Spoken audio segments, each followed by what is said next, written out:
Good evening. It is 5:15 this Monday, July 10th, and this Carroll City Council is now in session. Would you all please rise and join with me for the Pledge of Allegiance? I pledge allegiance to the flag of the United States of America and to the republic for which it stands, one nation, under God, indivisible, with liberty and justice for all. I really appreciate the regulars in attendance because they rise before I do, so appreciate that very much. We have on tonight's agenda, roll call, all are present. The consent agenda is before us, and we have the approval of the minutes of the June 16th, 2023 meeting, approval of this cycle's bills and claims. We have 2 licenses and permits to approve: a renewal of a Class B retail alcohol license for Dries Oil, and also a renewal for a Class C retail alcohol license for American Legion Post number 7. And that pretty well wraps up most of the consent agenda. Pretty short one. Is there any questions on that? And if not, I'd seek a motion to approve. Tom? Second? Second. And that was Kyle? Yep. Any further discussion? Hearing none, roll call, please. Schreck? Yes. Seaman? Yes. Power? Yes. Ordinary? Yes. Bates? Yes. Jerks? Yes. Thank you. As always, we have oral requests and communications from the audience. This is members of the community can approach the council about any item that is not on tonight's agenda. I see no takers and nobody online, so we'll move on with that. We have no ordinances to approve tonight, so we'll move on to the business items. And the first off, under resolutions, is a Northwest Street Golf Course Property Development Professional Service Agreement, and Randy's not here. Oh, No. Noah's going to speak? Well, hi, Randy. Go ahead and have a chair there. It'll be just fine. Hi, Noah. Good Thanks for evening. being here. Mayor, council, staff, thank you for the opportunity. Noah Dryden with JO Consulting Group, project manager for the development project. Appreciate the opportunity to reach out and put an agreement together for the development that you guys are looking at. So in the packet, you will find our professional service agreement, and we broke that out into 2 phases potentially, if that is so desired by council. What we are looking at is the initial phase, which is the platting phase. That is the requirements of going through preliminary platting, final platting, and that takes topographic survey to be completed to go down the path of those steps on the platting. And platting takes about 30% design for the requirements of the city on their plats. You're looking at contours, stormwater from a high level, sanitary sewer from a high level, water, etc. So we have to get through about 30% design so that we can produce those plats to the requirements. And then at that point, the agreement then has a subtotal fee for what that would take, and it stops there.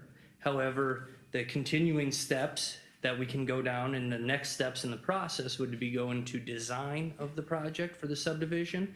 That get into the hard engineering of actually laying out the utilities, the roadways, stormwater, etc. That puts a full plan set, specifications together for the city, and then it would be prepared to go out to contractors for bid.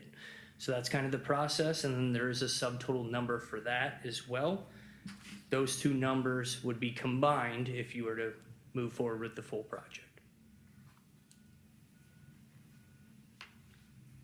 So once again, just to summarize, $39,700 for the platting side, and then $77,250 for the design side, and then so eventually it'd be a total of about $115,000. Yep, Okay. that is correct. Perfect. What questions, if any, anybody have for? How many lots are there? Well, the current 9. was 9. It originally started at 10. We thought maybe they're a little narrow, and then so we widened them, which I think is smart. And then, but it does create fewer lots. Any other questions for Noah? But we enlarge them. Correct, yeah, Which makes yeah, them right, More nicer. Right. Yeah, more valuable. Right. There is a concept sheet. It's the last page in the agreement that has an aerial and some sketches of those lots from information as provided from staff. And then the utilities shown are a WAG at this time of, where they potentially could be.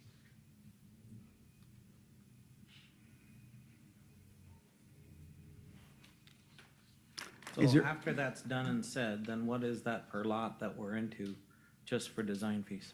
Well, Who's got the quick calculator? 13 grand a lot at that 115,000 or whatever it was.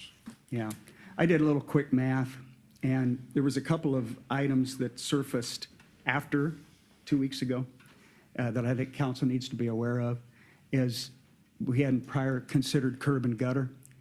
Curb and gutter, I believe, is a must, or else you're gonna end up with a Grant Road open ditch situation out there again, which is a mistake. That's gonna add to the expense of it as well. And then Randy indicated to me Friday that several of those lots are below the grade of the street. And he goes, you're probably gonna wanna consider some dirt work in there. And so the original number, just a rough estimate we had, I'm just using these numbers, was it all started off at about, $783,000. And when we were talking 10 lots, we're thinking, okay, $75,000, $78,000 sounds workable. But now we've got 117 in design, which has to happen. And then we're talking additional dirt and grading, curb and gutter, and I just plugged in 250. I don't know if that's 250 short, but I guarantee it's not 250 long. That would be a minimum of $1,150,000. So $1,150,000, going into the project. You divide that by 9 lots, that would mean that you'd have to have an average of $127,000 for these lots. Realizing some of them are larger, some of them are going to be smaller. Just rough estimate, again, picking 4 lots, which are the nicer ones, that would be 4 lots at $135,000, and then 5 smaller lots at $115,000. So there's your math. So, does that sound right? You do this for a living, so I'm asking you. The highest lot that sold in Carroll, I believe, on the south side in Timber area which is a nice lot, was about $72,000. Some of those people are buying 2 lots though, too. We have to think about that. Sure. Yeah. But But you get twice the land. yeah, again, this is a council decision. If you really believe that we can get $1.35 or $1.15 for those, then I'm not sure if you need to get all that, because you're gonna create all kinds of taxable value.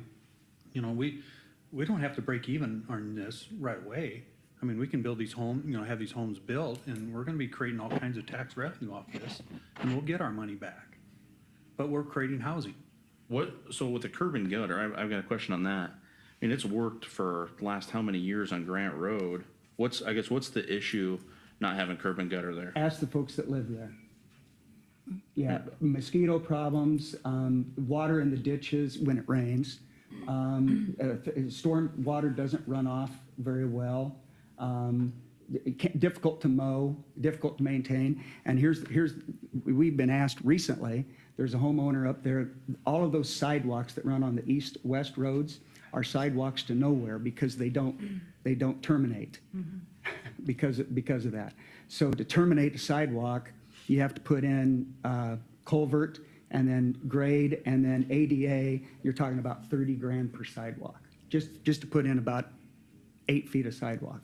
Well, and in my mind, I don't Bad think we idea. should even be comparing this to Grant Road, because you have to look at what has already been established there with the other properties, and that's curb and gutter and sidewalk.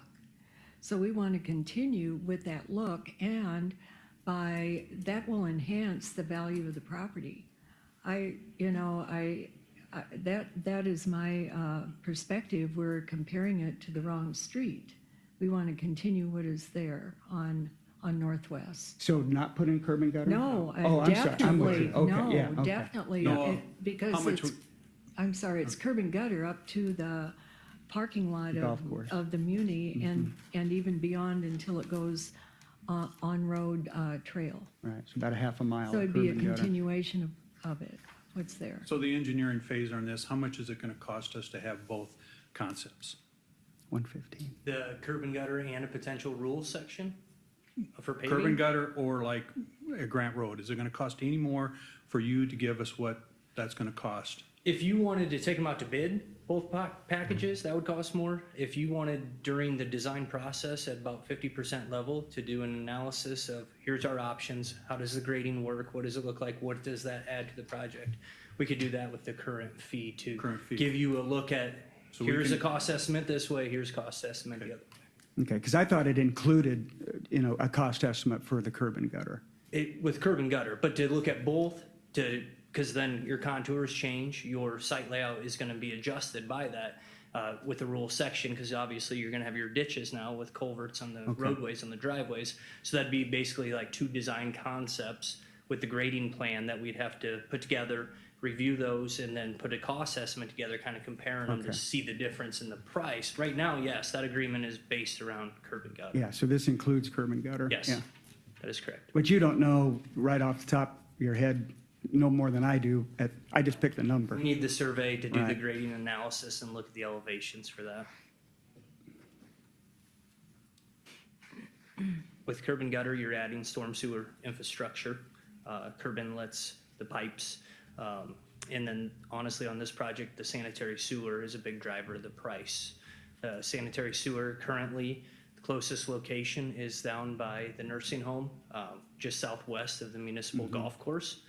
And so you would have to collect as much gravity sewer as you can before then you'd have to pump via lift station to the current manhole that dead ends at the nursing home. And Randy said there's already water, right? That is correct. Right. There's an 8-inch water main that runs right Right. by there. Yep, services would just come off of that. So can I ask a question? Are we better off just putting for sale sign in the dirt and saying land for sale and let some of the other developers, if somebody wants it, buy it, rather than, the ultimate goal for us is the taxable valuation of homes that are gonna be built there. Is it better off for somebody else to do it, or us keep walking forward with this? I'm just throwing it out there. And I don't know, I'll ask you, would anybody such as yourself be interested in just purchasing the land and doing your own thing? I would not. Okay, see, that was easy. Well, I mean- then they'd want us to do the infrastructure True. anyway, I would think. I think what we're finding out is the reason why this hasn't been developed before. I mean, there was around the original Muni, there was lots platted out there, 30, 40 years ago, about the time I moved here, and it never happened just because they were cost prohibitive. And I think that's, again, we all thought this was a pretty good idea when it surfaced a few weeks ago, as did I. But then, once you start putting the numbers together on it, and Laverne, I'm with you. I want to build that taxable value, but I don't want to hang the taxpayers with making up the difference. I don't think that's That would be their choice. the taxpayers? The people that, or you mean the whole thing? Well, I guess you had Oh, the said, difference, yeah, I get what you're you saying had said we now. don't have to get it all. Yeah, I get what you're, but, you're gonna get the revenue back by selling the properties.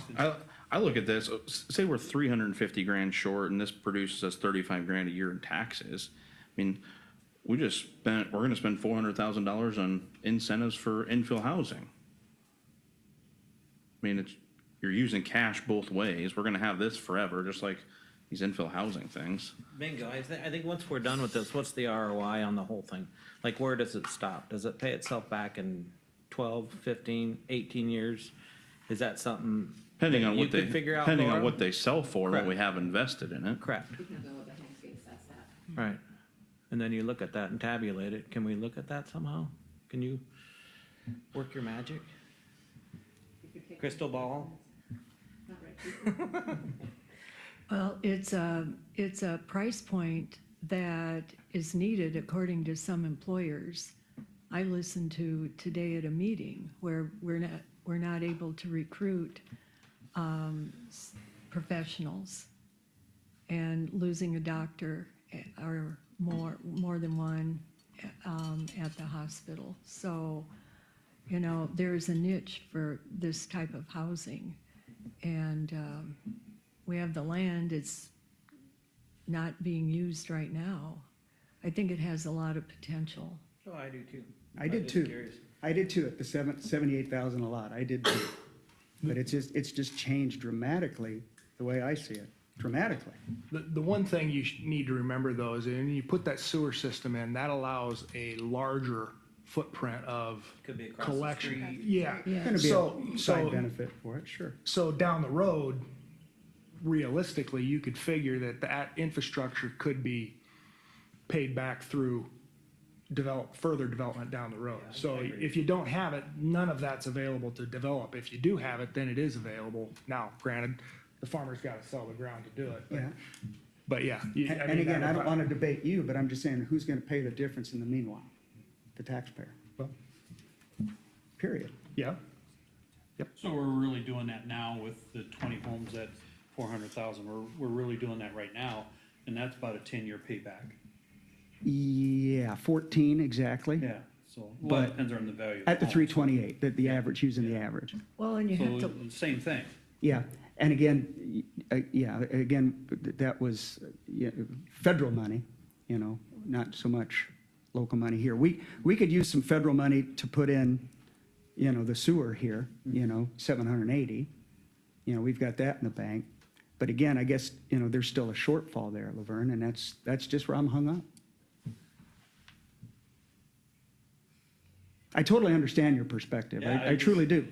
It's just, I think we have to keep moving ahead. If you want to be progressive, and there are spin-offs from this too. There's Yeah. gonna be houses that open up when somebody builds a new one there, just like what we talked about in Infill. Right and- now, we're talking about $115,000 to get done what we need to get done, to know if we can move any further. plus another 250. We've spent a lot more than that piddling around with other things that we have passed over year after year after year and then didn't do. And this is housing, which, I will vouch for people that can't find housing, those people that need something like this in the professional realm in Carroll, so. That's my opinion. since we started talking about this, almost every day, I have somebody coming up to me. When are these going to be available and how much are they? I gave him your cell phone number. I haven't had anybody call me back yet. That's the whole problem. I've been approached many Yeah. times. And as I cautioned 2 weeks ago, I really think we need to make sure that we've got this in the bag.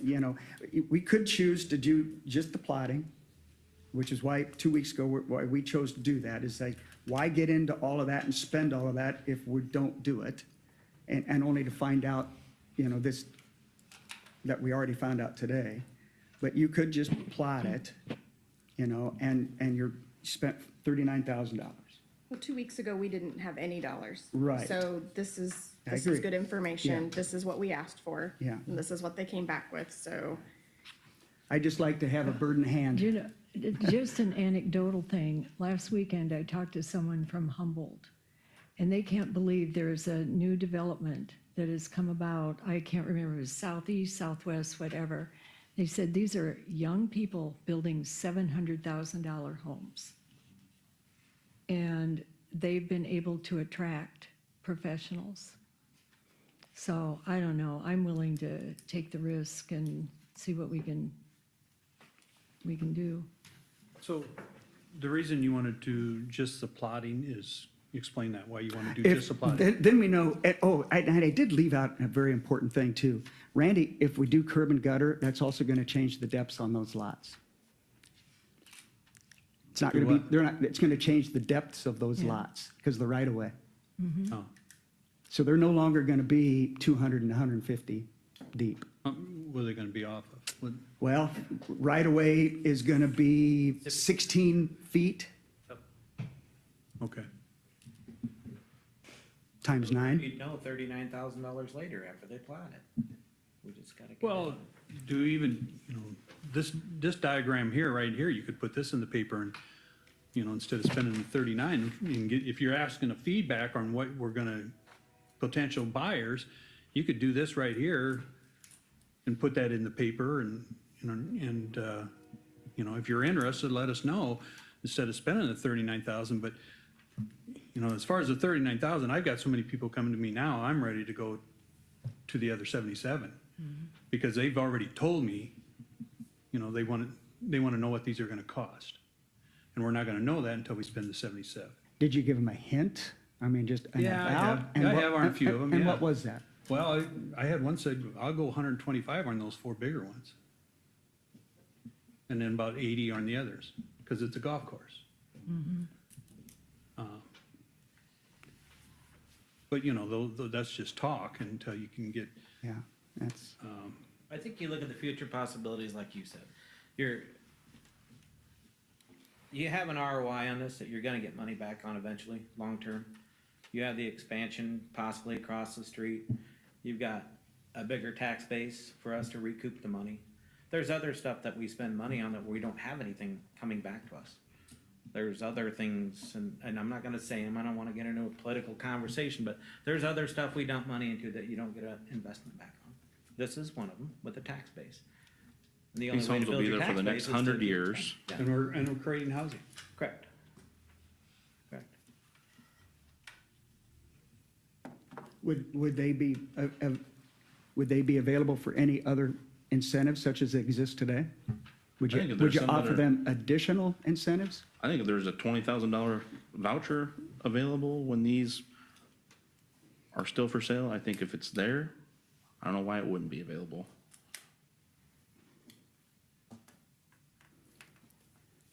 That's a council decision. I've made my point.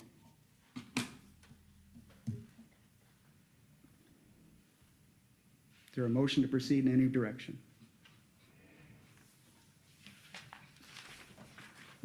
I believe we move forward. That's my motion. And what's moving forward look like? The original plat or the whole thing? The whole thing.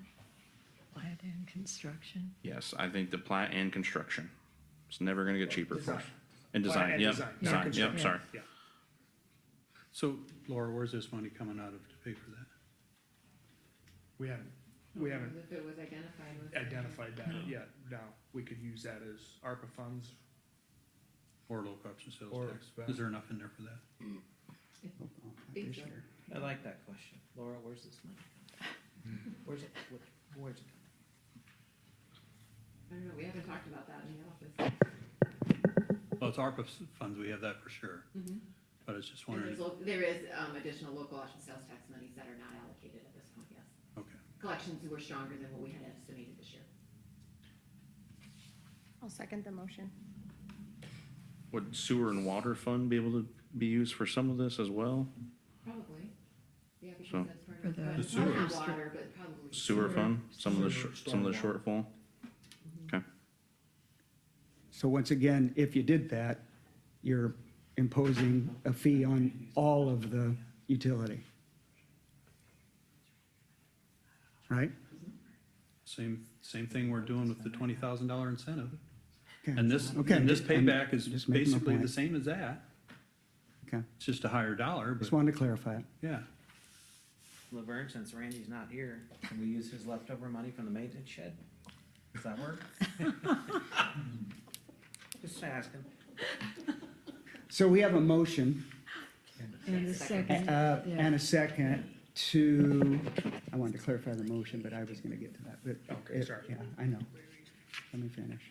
Is a motion to do the 115,000, design one and design two, the plat and the design. Correct. And you're gonna give us an option or breakdown, hey, this is what it would look like without, Urban gutter rules Yep. section, yep. okay. So that's the motion and a second. Yes. Any further discussion? Hearing none, roll call, please. Seaman, yes, Dirks. Yes. Base. Yes. Bauer, Yes, Bornero, Yes? Shrek. Yes. Resolution's approved. Very good. Thank you for your time. Thank you too. Noah. Thank you, Noah. Okay, so we're going to move to 6B, Rolling Hills South Condominium Second Urban Renewal Plan and Development Agreement.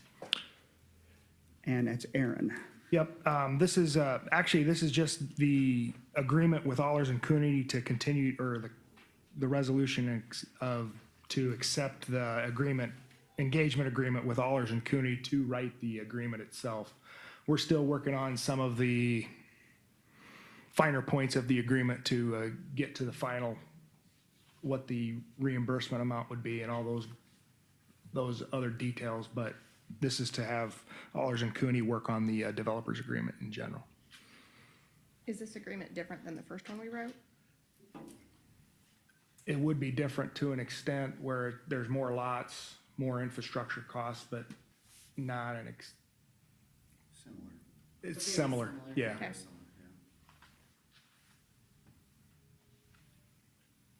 Did you give the number of homes? 25? 25 homes or duplexes, or what are they? Yes, and yes. Okay. So essentially 25 addresses. Correct. Has this all been platted out and everything then? We are fairly far in the process, so. Has it been platted? No. That's when we deliver something to you. The design stuff has been worked on. So a question I have is that area, that'll fill all that That corner, yeah. in and up there. Will there be an exit road out to Pleasant Ridge Road? Will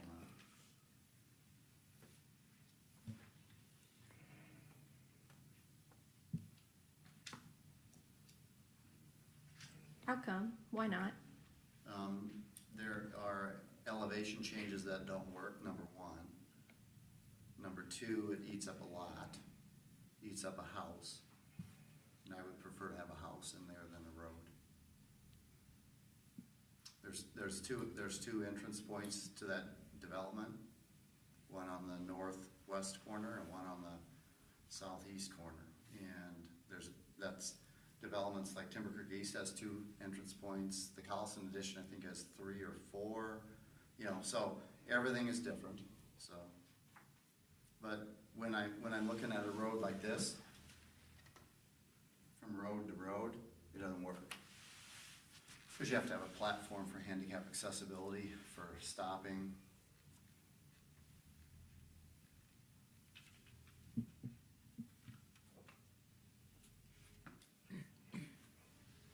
Any other questions? Or Aaron?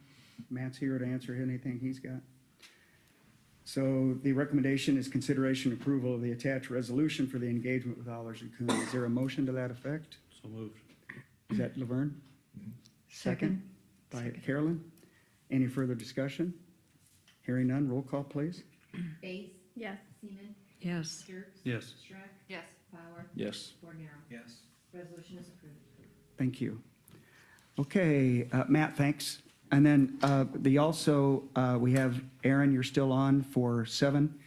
Item number 7, reports and housing discussion and the agreement we talked about 2 weeks ago with Region 12. And Rick is with us tonight to fill in any blanks, so I'll turn it back over to you again. Yeah, we asked, or council had asked for Rick to come and talk about what Region 12 can offer with this workforce housing design. So I asked Rick to come. He's got a PowerPoint that Laura has, hopefully, to pull up, and he would be willing to talk about that at this point.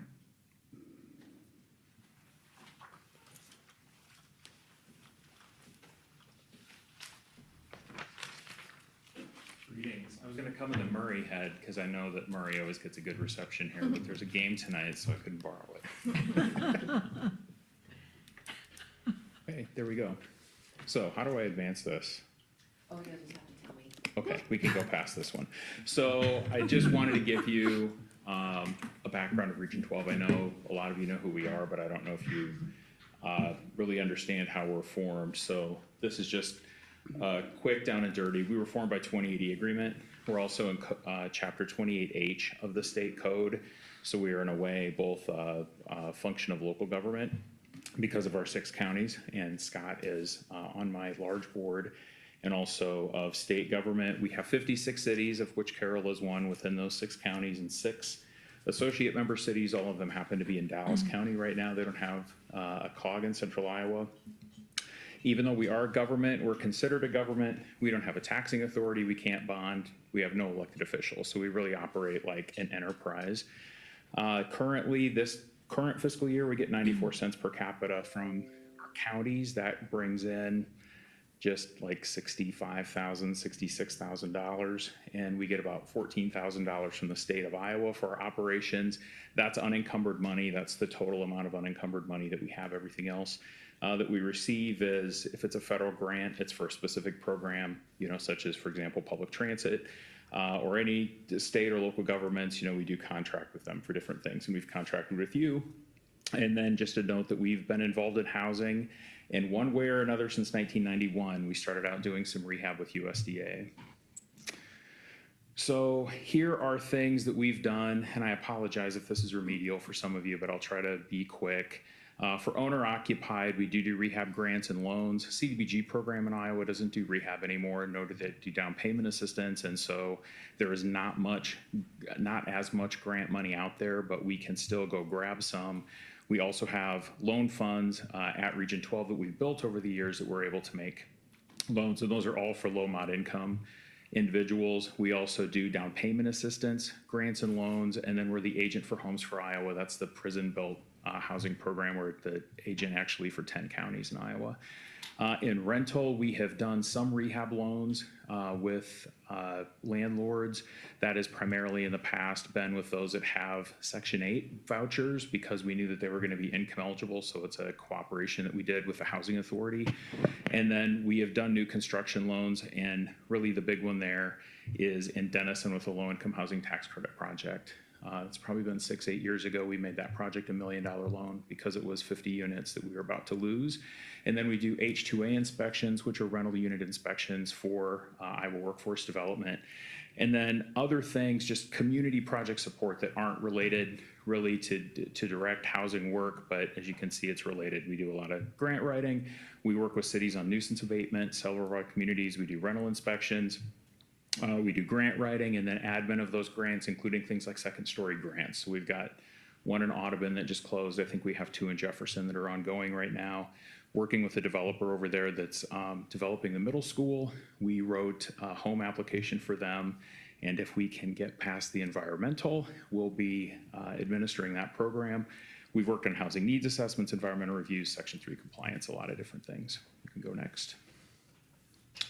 So current project development that we have done, some of you may have heard of, we have an acquisition rehab program that was funds through the state of Iowa from their ARPA money. Our very first project was a donated house in Coon Rapids. So the goal of this program is to take vacant housing that's not too terrible, but stop its downward trend, invest some funds in it, and sell it to a low mod income owner occupied individual. So we did get a house donated in Coon Rapids, and we're looking for other projects to acquire either through donation or to rehab them ourselves. We can also do new construction with this, but it gets really tough because we're limited to like 160,000 per house. So tough to do new construction.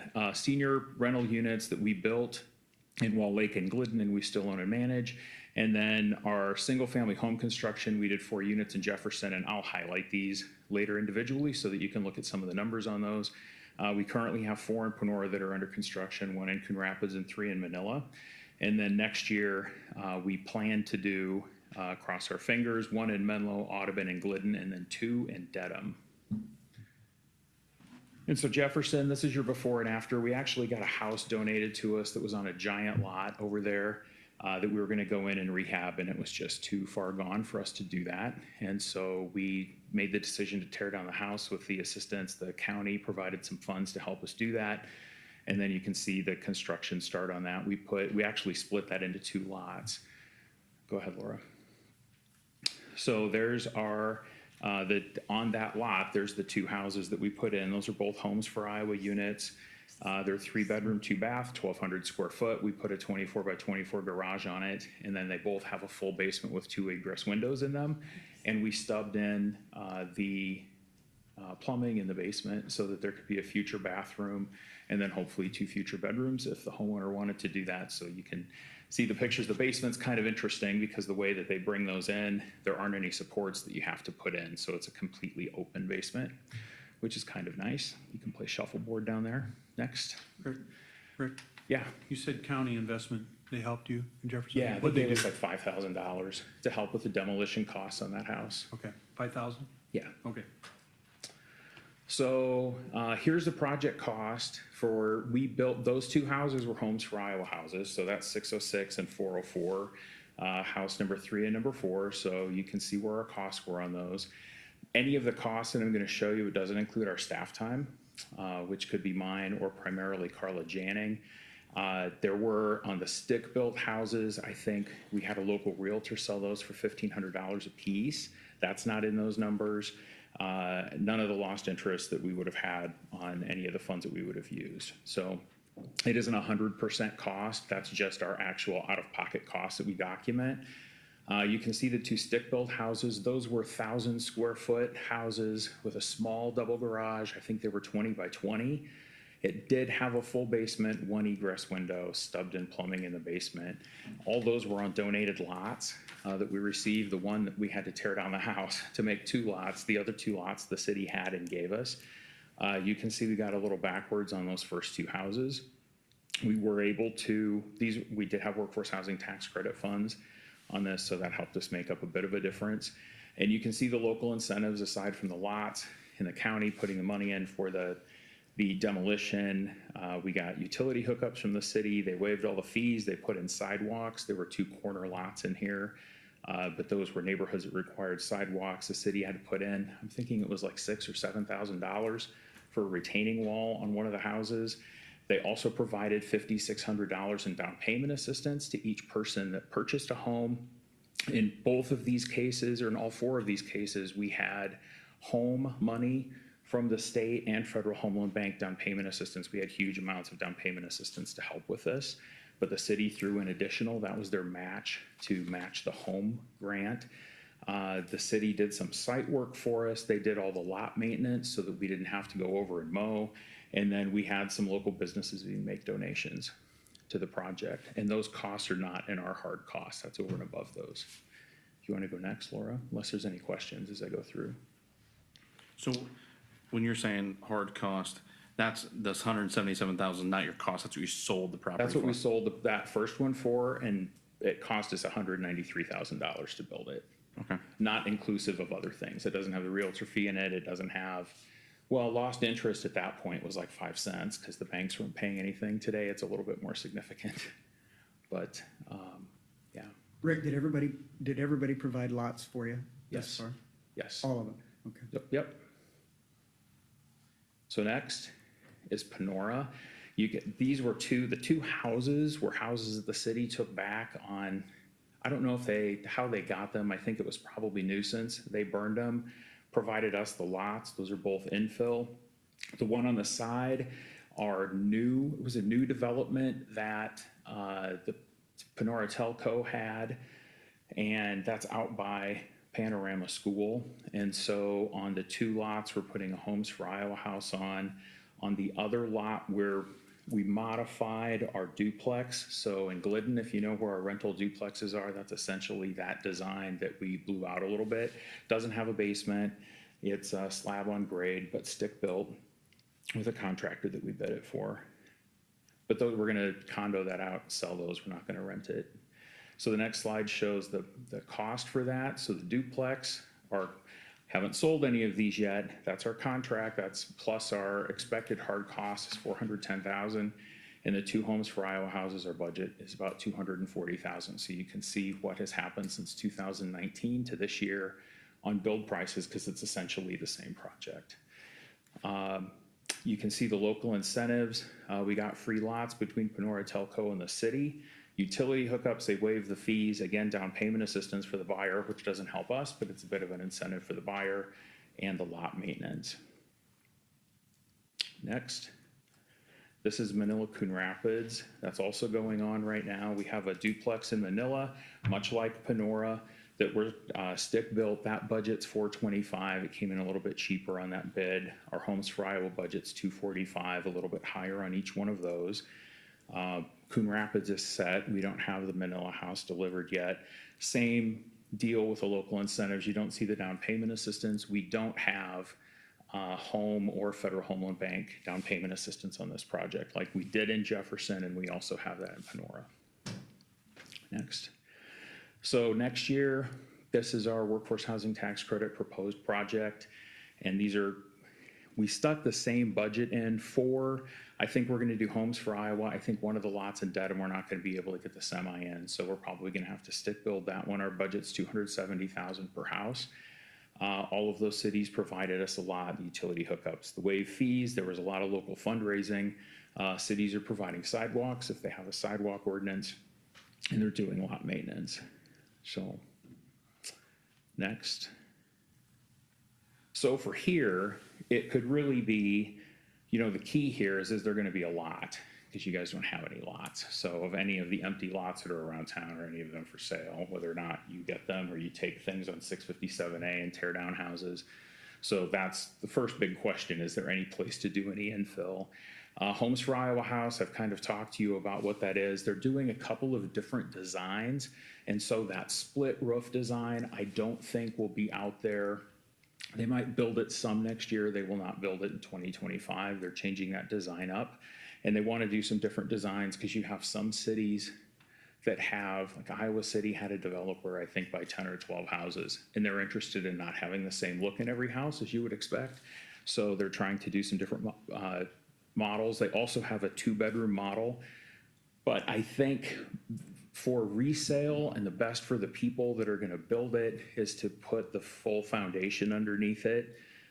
You can't build a slab on grade and bring in a Homes for Iowa house. It's either got to have a foundation or a crawl space. And it seems pointless to build a crawl space without digging a full foundation for the usefulness of it for the life. We'd stub in the plumbing and we'd want to put an egress window so that you could put additional bedrooms in the basement. In the garage, I think that's really going to be determined by the lot that you have.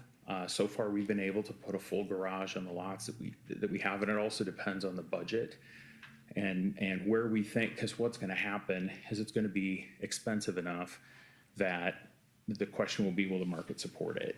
Particularly if you have an $80,000 house on one side and a $70,000 house on the other side, are you going to want to pay $270,000 for a house in the middle? And it probably depends on the neighborhood and the lot and the way everything looks. But so I don't know how we might want to design some of those. And it seems like some may be better to be stick built. If there's a hilly lot, you're not going to be able to get the semi in. If it's tight, you're not going to be able to get a semi in, or the lot may suggest itself not to be best for a Homes for Iowa house. So, and then, really with the local incentives, I know that you've talked about money, but which helps, that makes the world go round. But you can see that we're not making money on these houses that we have. I mean, we're doing them because our communities need housing, and we have a lot of cities that knock on our door, and you can see that we are building them in communities that you may not expect to see somebody build a house, particularly infill housing. But what I'm trying to do, what we are all trying to do, at least at Region 12, is to be able to help our cities to answer the need, fill the housing need, in a price point, because we would sell them at appraised value, but appraised values are hitting either, as you saw it, where we are building them for or below that. And while we may have workforce housing tax credits help a little bit of the blow, because we don't have a tax asking, so I do have to make enough money to be able to pay people from house to house, and I don't want to lose any money, because how many houses that my board is going to let me build if we lose too much money on building houses. So we're trying to thread a needle here where nobody else is hitting that market. And so that's why we have to take into consideration what local incentives we have and what possibility there is. And we look at the market, and you can't argue that of all of our communities, Carroll's going to be one of the stronger markets to find a sales market in. We're kind of taking a chance on Menlo. Cross our fingers, we'll get a little bit of interest because of Des Moines. The same may be true for Stewart, but Carroll's going to be one of the stronger markets that we could build in. What other questions can I answer? Rick, the ask 2 weeks ago was 30,000 times 10, 300,000. Can you do this and make it work for 20? Well, I didn't, my first answer for that's going to probably be no, because I don't know what it's going to take for the lots. I also don't know what our construction costs are going to look like versus what the sales price is. And it may be something that we get into this and we both decide it's not going to be possible at this time to do it. As far as my ask, I did not ask for that. That number was suggested, and I thought we can talk about what that means. First thing is we have to find lots that we think but I can't acquire, I'm not interested in acquiring any right now. It's chicken or an egg, but we can do some of these things in tandem until we decide how the city might want to proceed and what it looks like you might have to offer. But I'm worried, as you can see, with the amounts that we're gonna have to pay to build these houses, to even try to get to this price point, and what's gonna happen with commodities, where our bids have been going in our rehab side and in new construction, I'm concerned. And so, I would not want to start to bargain down, because I don't know that that's gonna be enough to do it. And just understand, I needed to ask. No, I understand. I understand. And I mean, there's all kinds of things that we could do. You know, I don't see private developers building at this level. If we found somebody, I've got money I can loan through our business program at 5.5%. It's better than the bank, probably, to help with some of those numbers, but it's not great, you know, percentage wise, because every dollar is going to cut into what can be done here. But I do have, you know, I can make up to a $400,000 loan to a developer for working capital. It doesn't have to be income based on a housing development. There is a workforce housing tax credit, but it hasn't moved. It's 30,000 is the most you're going to get per house. And the value, and if you're me, when we go to sell it, I've got to discount that to find somebody to buy it. And then the value of that dollar just keeps decreasing over time. When you say 30,000 per house, that 30,000 per door or per address? Yes, Okay. yes. It's a per unit. So if you're a multifamily developer, it's a much better deal than if you're a single family developer. Matt, what will your duplexes ballpark sell for? I know it's a ways out, but The new ones or Yeah. the ones that we're selling now? yeah, okay, what are the ones selling now for? Right at 3. The new ones, will those be 350 north of that? They're gonna be a little bigger. Okay, We're gonna try to infill the existing lots on Meadow Lane with, I don't know if I get into his price range, but I'll be close. I'll be in the low 3s, probably for single families, depending upon the style of house and the amount of finish. So he's right, there's a lot of variables. The tough thing right now is the commodity prices. And then, I think the other tough thing in our market is finding builders, finding framers, finding plumbers, finding electricians. You know, I think if you could create builders right now, framers, you know, that would be the ideal situation for our community. But, you know, I know DMAC has worked on it in the past with, you know, their classes and stuff, but if there'd be some initiative there again, you know, I don't know, so.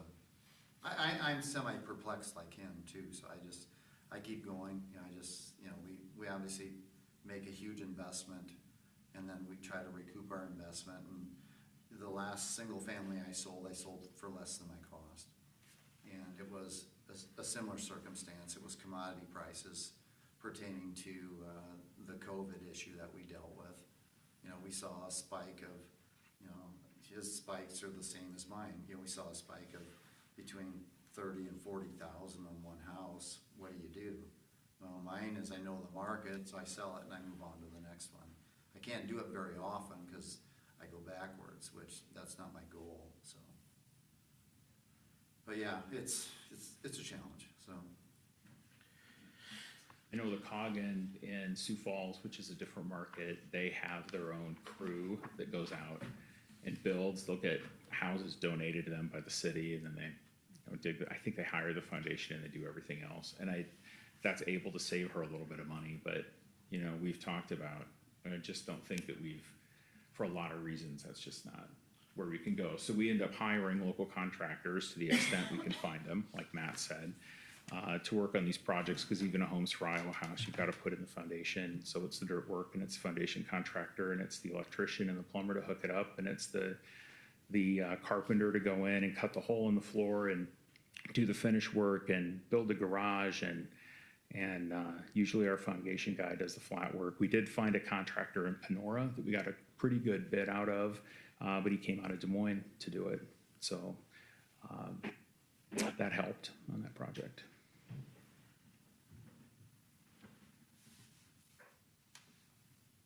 You mentioned 20,000 probably won't work. Will 30,000 work? Well, that was enough to where we can start putting, you know, I think we'd want to, it may not work because we may not be able to find a lot, right?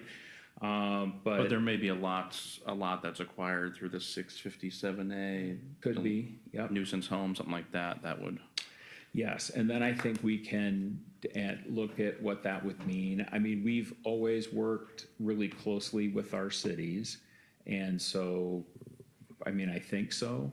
And some of it would be, what do you want for that outside of what the setbacks are? Does a 1,200 square foot house work, or is it a 1,000 square foot house, or, or would you still be interested in the 2-bedroom? I mean, what are you looking at for a sales price on a house? And so I think we try to work with our communities. Now, a lot of them are just build a house. We don't care what that house is, and that's fine.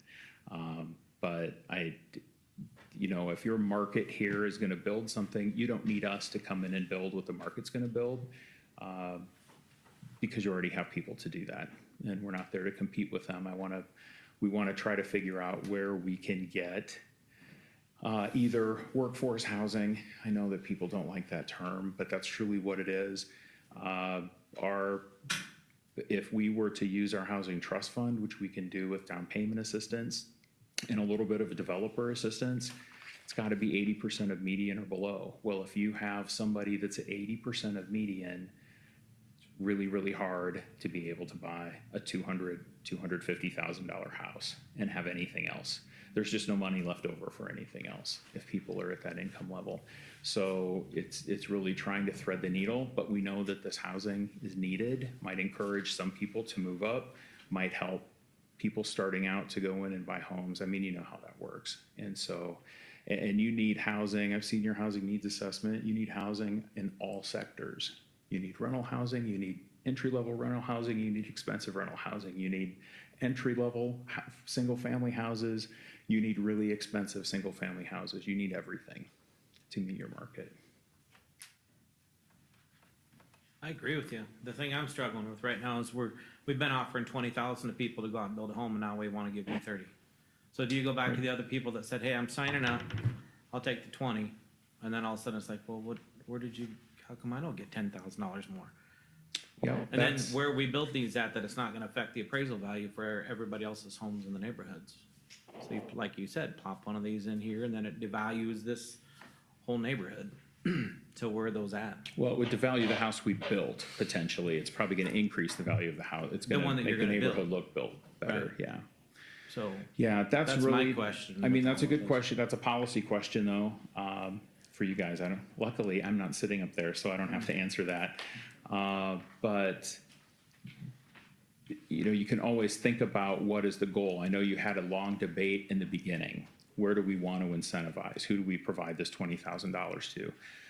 Because if your house is going to be built anyway, much to the mayor's point in the earlier conversation, your ROI on 20,000, even though you might think you get a $700,000 house out of it, is really zero, because you didn't need to spend that money potentially to get that house. I mean, you never know what the tipping point is.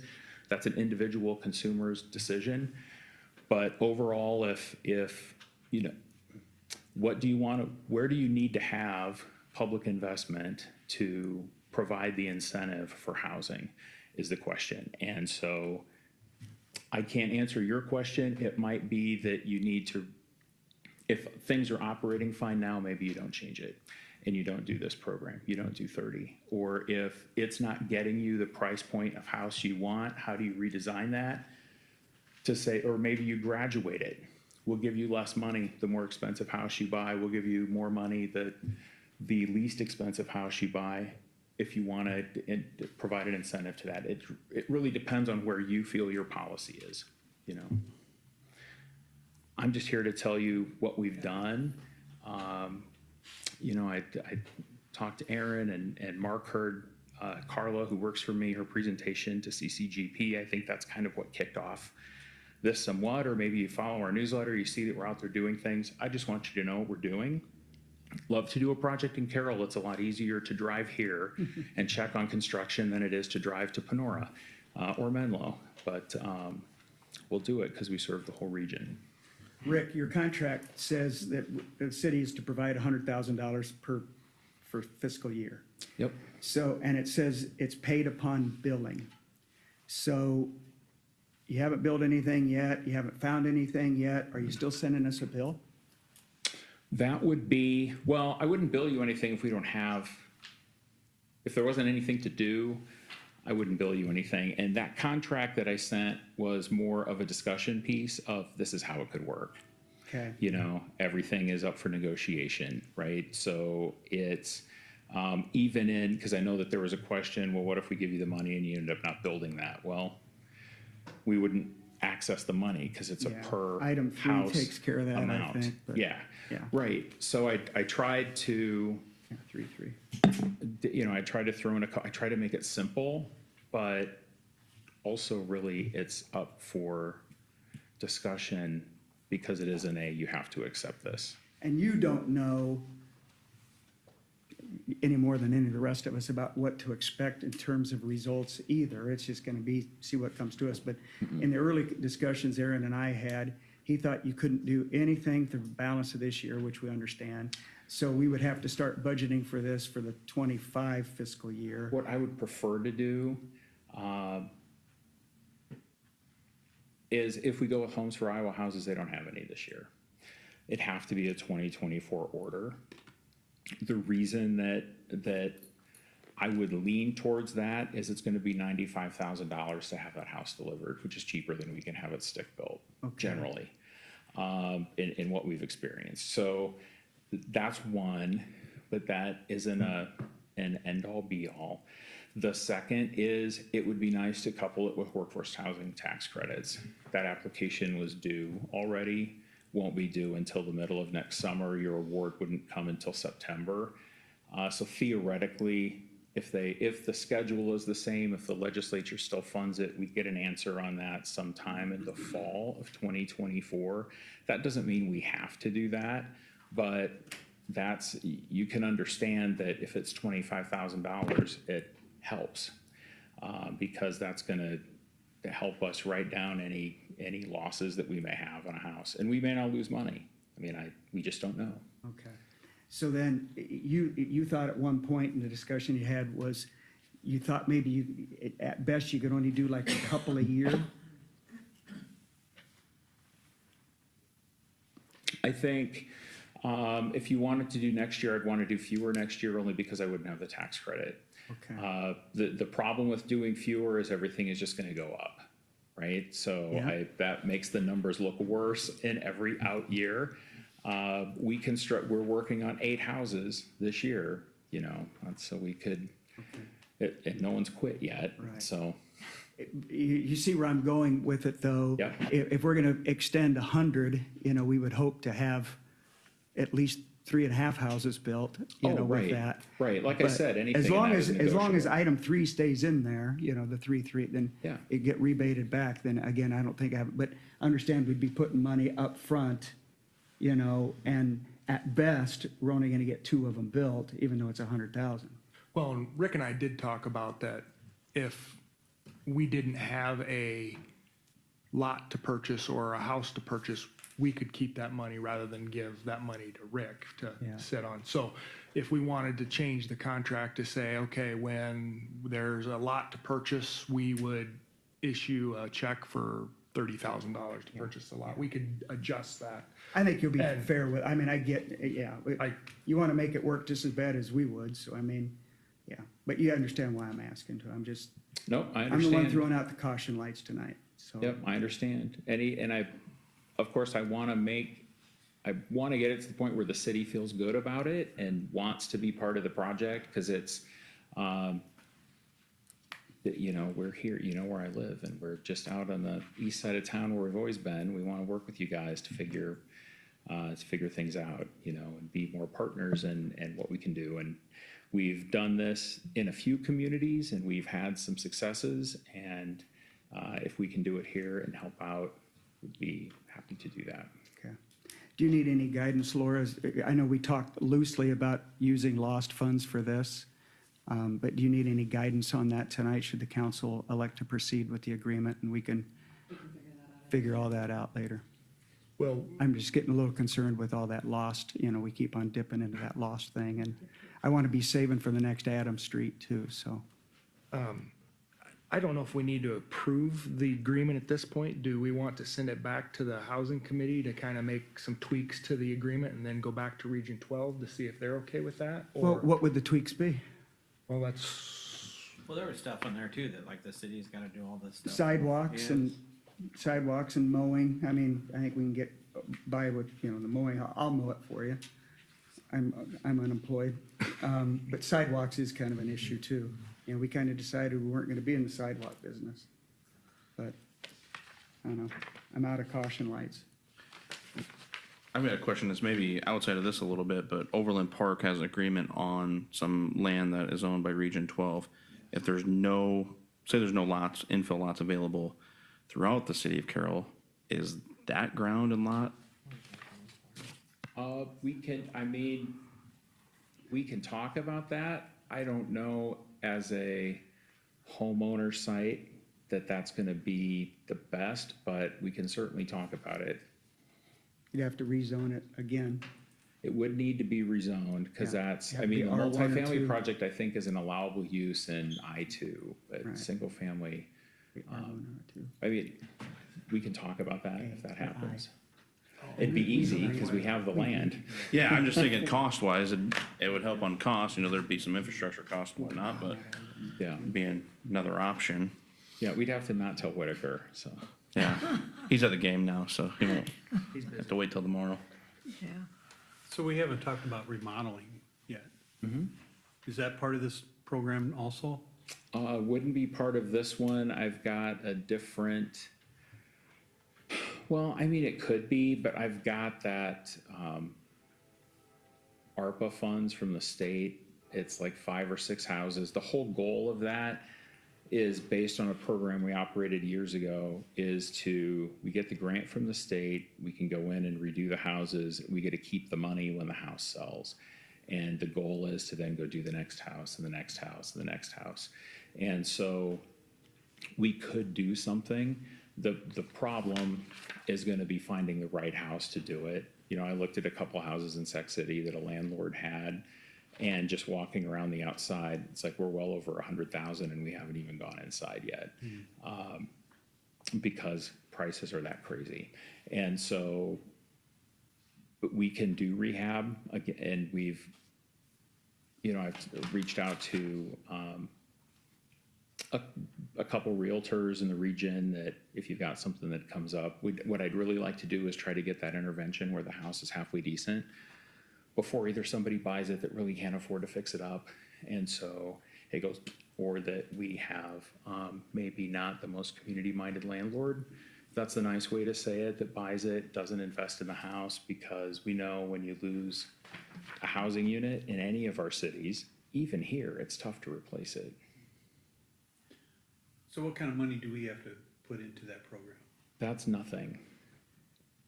I mean, it's a grant that we got that we don't need any match for that. just have to have the house. I just have to have the house.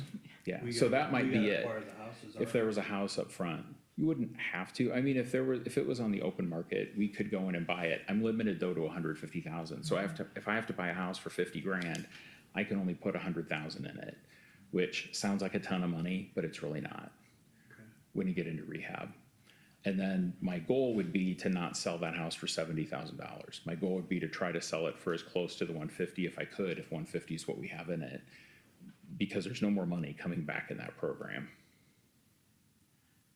So my goal, if we get 150 per house, we can then go hopefully continue to do it. I mean, I think we're probably maybe gonna get 20 houses done region-wide before the money runs out, but we'll see.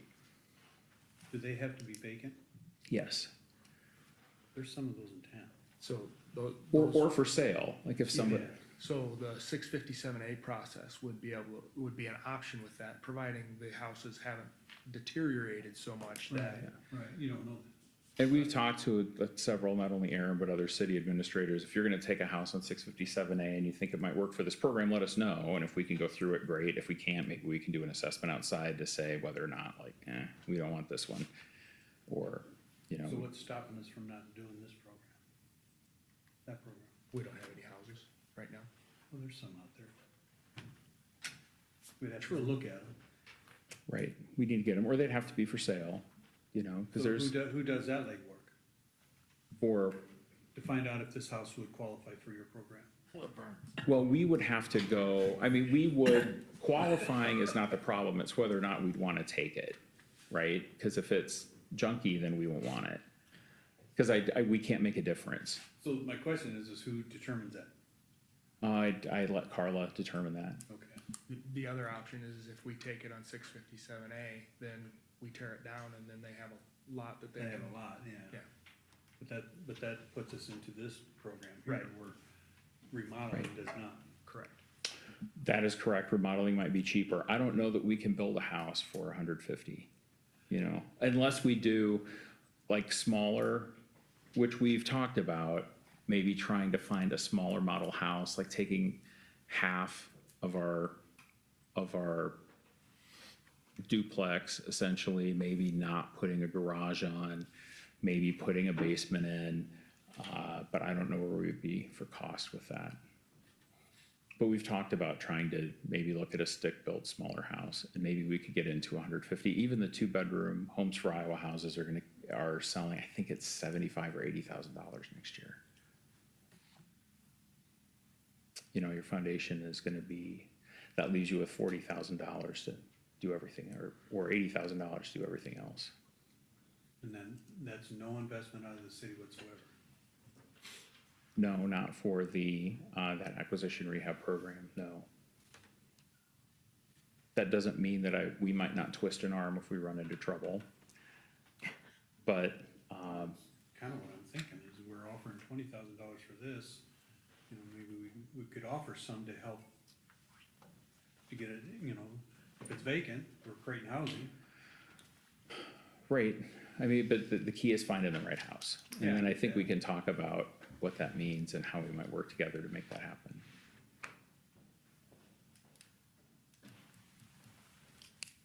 Another topic. Any other questions for Rick?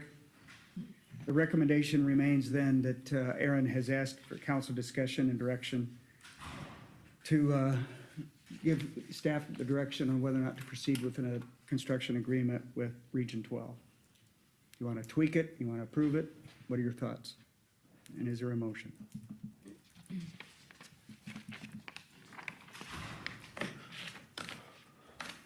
I think there's some things we could tweak in there. I definitely want to see something happen just for the price point. I mean, we got out of a housing meeting a little while ago, and it's mind blowing the amount of people that are coming from outside of town that could be living right here in Carroll. And we have 8 or 10 houses in the market. It doesn't work very well. So once again, what are you suggesting to tweak? Should we take it back to the housing committee and then bring it back? Yeah, I think that's what we do. Very good. So no motion to approve or to move forward tonight, but recommendation is it goes back to the housing committee. Perfect. Okay. Thanks. Thanks, If Rick. you go home and think of something, give me a call if you have a question. Thank you. Okay, thank you. Matt, thanks you too. Where was I? Okay, we are to item 7B, and Chad, we have a change order at the rec center. Yeah, Chad? absolutely. During construction, after the women's locker room got finished, we noticed some different things that we wanted to include in the men's locker room, not only for safety, but cleaning purposes as well. So this ASI was actually brought forth by us, just for those exact reasons alone. So our request is to approve change order number 6 in the amount of $7,303. If you have Want to any give a little questions. bit more detail about what we're actually doing in terms of the drains? Sure, absolutely. So we'd be installing the 3 drains. One would be right inside the pool entrance, and then 2 more would be over in the locker room section. Currently, there are 3 drains in the area. One is in the middle of the showers right now, and then the other 2 are closer to the bathroom areas. So this would allow us to come in, clean, do a better job scrubbing, and then having that excess water go down a drain instead of either having to sit there or auto scrubbing every single time. Very good. Any other questions for Chad?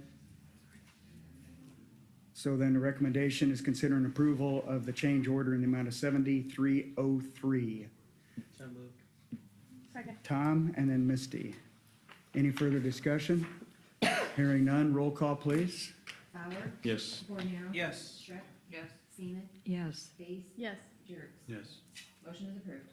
Thank you.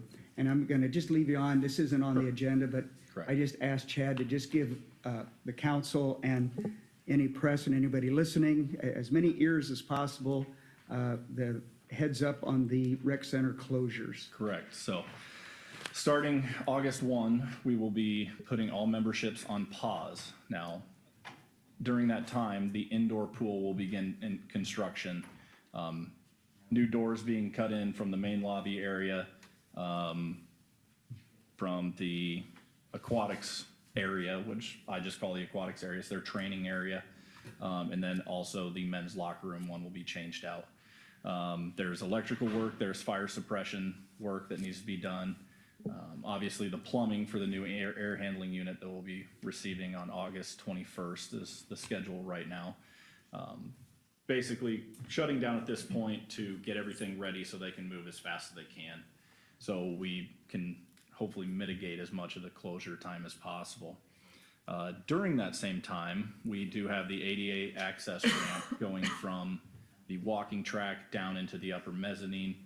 And due to that construction, which is only slated to be 2 to 4 weeks, we will need to close down the weight room as well. So you don't have a basketball court, you don't have an indoor pool, you don't have a weight room to work out in, so that's why we decided to pause all memberships. Now, the weight room won't be closed to the public until probably mid-August to close to September. So in that time, while we pause memberships, we're not charging for memberships. We will have anywhere between 4 and 6 weeks where we allow the current members that we have to come in and still use that facility, basically on us. Just thanking them for sticking with us during this long process. This is an investment into the facility. We all knew closures were gonna happen. So just a big thank you to all of our patrons that have been patient through this entire process. Perfect. And I realize, I know that you guys were all communicated with, you know, that isn't much, but we got a media partner here tonight that can help us broadcast that and spread the word as much as possible. And then anybody that on might you be now. watching or YouTube us later, but we're not going to be able to get to that October 20th completion date, you know, without some closures. doing this. So Yep. rip the Band-Aid off. Isn't that what you said? Yep. All right. So I'm with that. So thank you Yep, for that. no And problem. sorry to take a little extra time for that.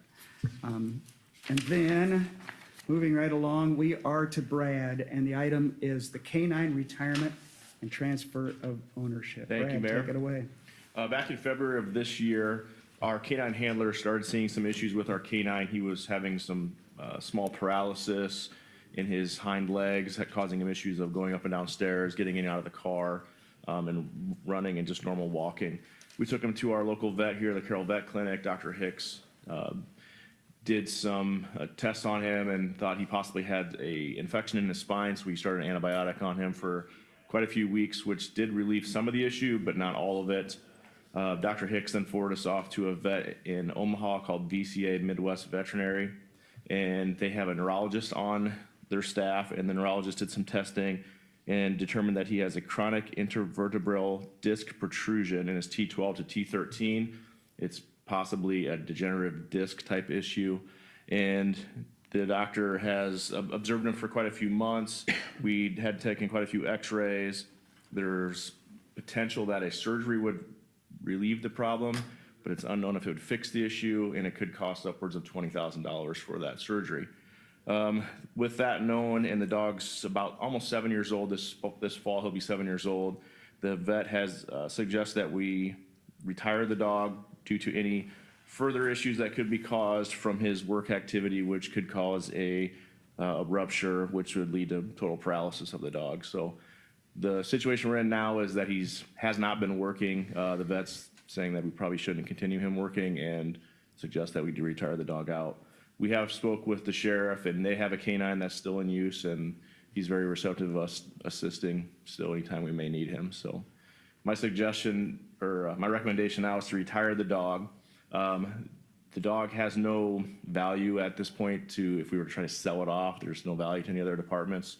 So the current canine handler, Matt Kennebec, has indicated that he would take the animal and take over any expenses, any liability, and anything moving forward with the dog until it has to either be put down or it dies of natural causes. So my recommendation would be to transfer the dog to Officer Matt Kennebec on his retirement. And should the council approve it be effective immediately or tomorrow morning? Tomorrow morning, yeah. The date you Yes. say? Yep. Okay. Brad, will there be a plan to purchase another dog in the future? Right now, we're just gonna reevaluate and see where we're at. The sheriff, like I said, he's willing to assist us when we need it with the canine. And there's a couple counties in our area that also have dogs that have assisted in the past. We haven't reached out to them, but we fully expect if we needed them, they would come down and assist us too. So we'll reevaluate. We had not budgeted for a new animal. They're about $15,000 plus probably right now for to replacement of the animal. So we'll just kind of reevaluate and see what happens and see our needs, kind of weigh the options and see where we go. If it was in the budget, would you get another one? I don't know. We would evaluate. First, we have to see if the current handler does not want any more animals at his house, so he's a no. So we have to first see if there's any officers who are willing to take the dog, which is, it's a big on-taking for that officer, so. Adopting a kid. It really is, yeah. Does that 15,000 include the training? Yes. Okay. Kind of a side, this puts another vehicle back in your fleet though, right? It Like- will. It still currently has the cage in it now. The next vehicle that'll get traded out is the same model year. And so the canine car, of course, being only one operator, has quite a few less miles than that vehicle does. So we're gonna try to transfer some equipment out. If we decide not to move forward with the canine, we'll get rid of the canine cage out of that vehicle. Transfer in a typical prisoner transport setup in that car and put it into rotation. Anything else? So you heard what the recommendation is. Is there a motion to move forward with this retirement? Okay, so that was, let's see, Tom, and then, was that you, JJ? Okay. Heard it from down there, but I wasn't exactly sure who it was.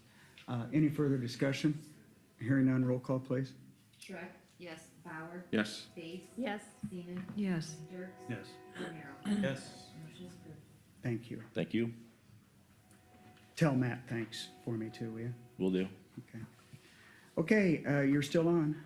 DART training system purchase and a waiver of purchasing policy. Thank you, Mayor. This is equipment that we have budgeted for this next budget, or for this current budget year. I guess we are in July now. So this is a simulation training software that is used for the officers to simulate anything from de-escalation to use of force and kind of anything in between that area too. It's completely manipulated by the user and can set up different scenarios for the officers to be involved with, all done within the confines of our department. It's also mobile, so we can take it and use it in different locations. If we wanted to train at a school, we could set it up in that location. We can set it up, it's very mobile, so it can be set up just about anywhere. The training can be used by as little as one officer at a time, so it can be used on all different shifts. It is includes some hardware and some software that is operated by the officer or the multiple officers. Each one of them comes with firearms and no ammunition required, of course, for those because they are just simulation training. It is kind of like a virtual reality type training, and we've used them for many years in the past. There's many different companies that do put this software out or this type of training out, and we've looked at them and determined that this DART system fits our needs for what we were looking for. The money that is budgeted for this right now was $15,000, and all that comes out of our crime prevention and our forfeiture accounts. The quotes that we were given were back from October of last year, or some of that location. Of course, like anything else, the cost has gone up, but we still have money in those funds to cover the difference for that total purchase. The purchase from DART is from a company called Digimation, and there's no other company that sells this system, and so that's why we're asking for the purchasing policy waiver. The total fee is $18,215 to purchase this, And my recommendation would be to waive the policy and purchase the DART system from Digimation for $18,215. Brad, does the department have something similar to this right now? We currently do not. In the past, everybody that goes through the academy goes through a similar system as this. The one that they have down there is, I haven't been down there in quite some time. The one that was previously down there was not mobile. I think they cost over $100,000. Aaron might know better, but those ones are kind of the old initial ones that everybody's kind of built off of. And of course, now that there's more product out there, the costs have come down and they're just much more mobile than the one down there. We've also used the Homeland Security out of Fort Dodge, Iowa Central, has a Homeland Security department, and we've used theirs in the past.